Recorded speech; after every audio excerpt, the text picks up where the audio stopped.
Okay, here we go again.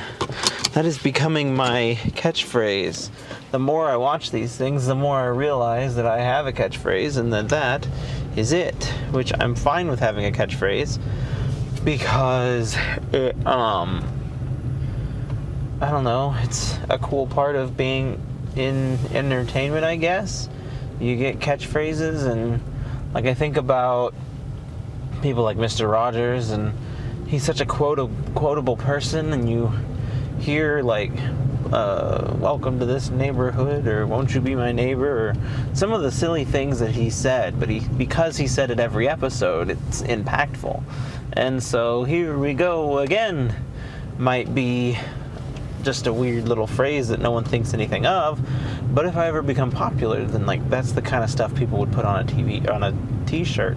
And it's not like I immediately started saying that for the sake of having a catchphrase, but then I realized that I did have a catchphrase, so I'm going to keep saying it. So that has been interesting. I had a completely unproductive day. I managed to get like a million different tasks put on my plate, and I don't know that I completed any of them. It was just a day full of talking, and not a full day of doing. And so now I am stuck here trying to dig out from the hole of nothingness that I built myself into today. My boss really wanted me to get something done with this pricing document that I'm working on, and they threw it back in my court, and I did not get anywhere with it. But it's like I can only do so much. Like, if you guys are literally going to ask me to do 100 things while I'm here, I'm just not going to. And that's just gonna have to be a part of it. And so I'm only one man. I can only do so much. And we need to realize that I am only one man and that I can only do so much. And if you all... I love my new ringtone. It's great. And I shouldn't be looking at my phone while I'm driving. And my mom, if she's watching me, is going to destroy me for this. But anyway, I think looking at your phone is fine. You just don't text back. That's when you get into dangerous territory. I sent out 2 emails yesterday / this morning to individuals who are supposed to be maybe helping me grow. I don't know. One of them got right back to me and actually asked for my socials to see if they could help me out. And so I sent them my socials, and hopefully they will get back to me with some pertinent advice. I don't know, I'm embarrassed to share my socials because I'm not overly proud of the content I put out, but like to a degree I have to be somewhat proud of it because I'm putting it out there, you know? And like no one's ever going to be able to help me if I'm too shy to be like, look at my socials, and they'll be like, oh my god, this guy has no idea what he's doing. And that may be the kind of thing that I need, is some sort of guided pointer finger saying, hey, do this, hey, go there, hey, do that. And then the other guy that I sent information out to, he primarily talks about like script writing. And there's another person that I follow on YouTube who talks about script writing. And like writing is writing, a story is a story, which is something, I haven't said those exact words because that's what he said to me, but it's something that I've believed for a while. And I've oftentimes thought that a lot of the advice that these people are giving is advice that I could benefit from in my adventures as an author. And so I reached out to him wondering if he extended his services to authors, or if he only extended to screenplays. And that's basically what he said. He's like, a story is a story, it doesn't really matter. And I was like, yes, I recognize that, but there's a lot of other people on YouTube who would not look at my work because it's not in script format. And so I didn't say that to him. I'm trying to build a good relationship with these people. And so he was like, yeah, all the information's on here, just schedule a time. And I was like, okay. And then I went to schedule a time, and it was like, he's booked until next year. And I was like, dude, it's February of 24. You're telling me that you're booked until February of next year? Like, business must be good. Congratulations. And he was like, no, it always says that. I'll ping you the next time I'm doing reads or whatever. And I'm just like, he seems very casual. There's a lot of these people who have these side hustles, these they're what are they called? Like when you're in business for yourself, like business owner, self-employed, something along those lines. There's a lot of people who are like that, and they just take their business incredibly casually. And like, I don't get that. I'm a business-minded individual, and if I ever like offered services to people or was like a self-employed individual, I would go out of my way to make sure that my customers are like 900th times taken care of. And it's just like a mentality thing. Like, I do that with my current customers of the job that I work at. And I don't have like customers in the traditional sense, but like the people who work with me like working with me because they know that stuff's going to get done. And so, and then I'm going to take care of their needs or whatever. And so it just astonishes me when I run into these people and I don't feel like their customer needs are the first thing on their mind. And so hopefully I can reach a point where I am, let's see, how do I want to put this, or how do I want to do this? Hopefully I can reach a point where I'm working with this individual and like we're finding a way to be mutually beneficial to each other. Like, I would very much so like to sponsor some videos of his and have him like promote my content on his platform. And like, if we've worked together, then we have like a good report, and I can be like, yeah, like I would like to sponsor a video. How would you feel about letting me sponsor a video? And just go from there. But we have to start with baby steps. I'll reach out to him, I'll seek out his services, pay him money for his services, and then maybe join his Patreon page, and then be like, yo, I'd like to sponsor a video. Maybe you can help me become something, and go from there, see what happens, yada, yada, yada, so on and so forth. I don't know. We'll see what becomes of it. Like I said, I'm holding high hopes that we can start building a good relationship. Same with the other guy. The other one that actually responded to me. And so hopefully I can start getting some people to start talking to me, and I can start sponsoring their videos and be like, I want to sponsor your video. I'll give you X dollars to talk about my stuff. And well, hopefully you like it too. And that's why it's important to get in there and get seen and get people to know, like, I am someone who exists and I'm serious about what I do. Can you help me? And hopefully they do help. And if I'm giving them monies, then they will really help, and we can get somewhere better for it. And so that's the new advertisement strategy that I'm trying. This is an old strategy. What is it called? It's something that people would do when, like, before the internet was a thing even. Oh, what is the name of it? When you, like, get to know people through people through people through people. Lordy B, this is embarrassing. I cannot think of the name of this term, and it's going to click at some point in time, and I'd be like, oh, it's that word. It's networking. Networking. Good Lord. Woo! My brain is fried today. My boss was wanting me to do something, and it was like 4:30, and I was just like, you know what? No, I'm done. I'm done. I'm going home. Stick a fork in me. I'm not doing this anymore. I'm over it. And he was like, oh, okay. And so so, yeah, hopefully I can just go right ahead and move into what comes next and what happens next, and I can start networking online, making some friends on there. They'll go ahead and promote my work because they're cool and awesome and I'm cool and awesome, and I might slip them some monies to make them say cool and awesome things about me, but hopefully at the end of the day they believe the cool and awesome things that they're saying and I don't have to slip them money. But I need to start growing on this social media platform, and networking is an incredible way to do that.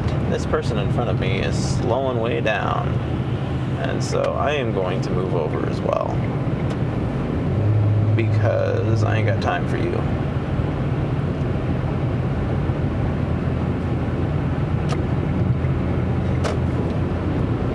Alrighty then.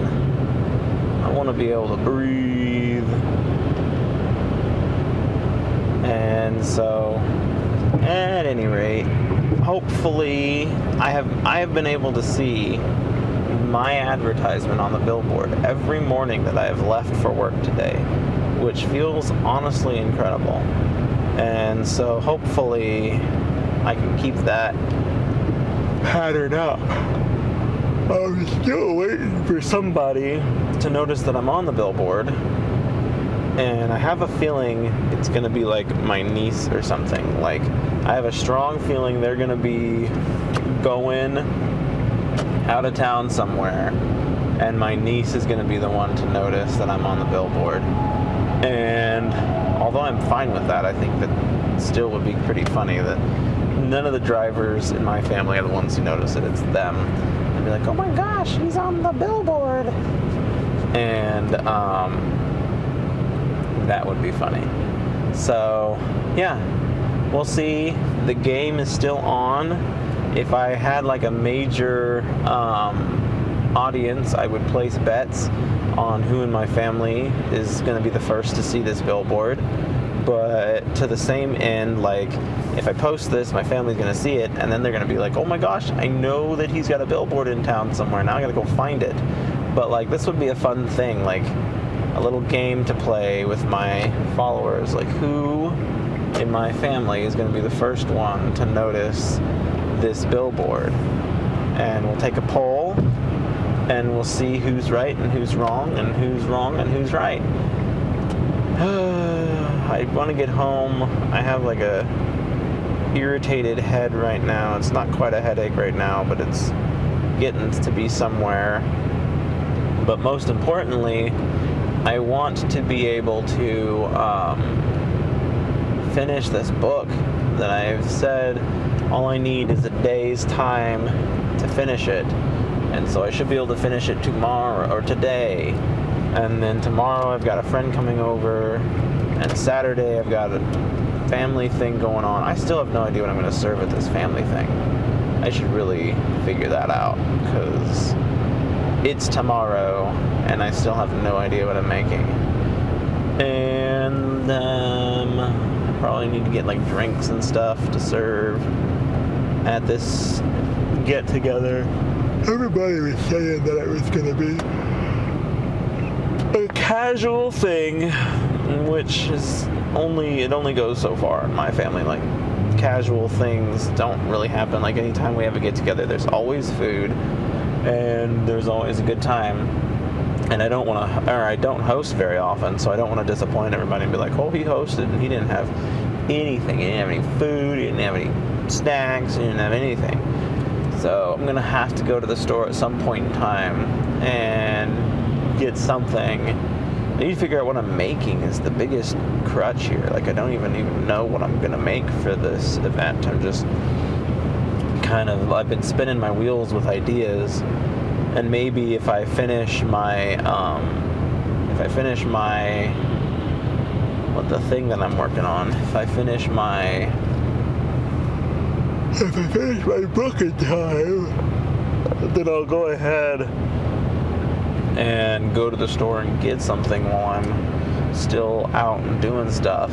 But for now, not feeling it. And like finishing this book is going to be challenging. I'm over here yawning all this time while I'm driving home from work, and reading my books always puts me to sleep. And so if I'm sleepy on the drive home from work, then I know I'm going to fall asleep when I try and actually sit down and write something or read something. And so, but I am determined. Like, I am very determined to finish this book today. Today is my last good day to try at it. And then after today, I'm busy Friday, I'm busy Saturday. I think I'm open Sunday, and then busy Monday, and then Tuesday, Wednesday, Thursday, Friday is obviously weekday stuff. Got something going on. March 2nd, I've got something going on. March 3rd, I've got something going on the weekend after that too. It's just a big old pile of stuff going on. So, I don't know. We'll see what happens. Hoping that I can get somewhere impactful with it. I made this transfer into this bank account. It was a whole big to-do. And they finally took the money out of my actual account. And then now, like, the bank account that it's in is saying that it's unavailable. And they say that, like, recent transfers are not available for 48 hours after transfer. And I feel like I made the transfer on Tuesday, so it's getting close. Tuesday to Wednesday, Wednesday to Thursday. So if by this time tomorrow it's still not available, then I'll start asking around and being like, okay, why can't I access my money? Not that I want to. I want it to sit there and compound interest for a good long time, but if I reach the point where it's not, or I'm not having any success with it or anything like that, then I'll need to adjust. And that's the other thing, like, people are showing me these math problems, like how to figure out compound interest. And I feel like I know my way around math pretty well, but their math was coming out like pretty lame, and like the interest rates they were playing with were higher than mine, but like the days, like how often it accrued, was less often than mine. And so I was trying to figure out, like, is that why? Because like I have a daily accrual rate with my current people, and the other people were doing like monthly accruals or quarterly accruals or yearly even. And so I'm wondering if that is why it's different for me, is because of the rate accrual. I did the math in my head, or not in my head, I did the math on a calculator of what I thought I would have and when I thought I would have it and how it would compound from there. And it was honestly, like, the numbers were incredibly nice. And so it's got me wondering, like, it's so nice that I assume it's too good to be true. And so I was like, if it were this easy to do, then why isn't everyone doing it? Because like the math that I did had me breaking into $1 million after 9 years. Now that's of course 9 years of the same interest rate that I'm at right now, which is hard to guarantee, but at the same end, like, that's, I don't care who you are, like, people keep saying like $1 million isn't that big a deal anymore, and I think to a degree they're still correct. Like with inflation, $1 million doesn't go as far as it used to, but it still goes pretty far. And like in 9 years, if I had $2 million, I think I could retire. I think I could. That's the goal. Anyway, it's been a fun little chat. Y'all have a good one. I'm gonna try and finish this book tonight.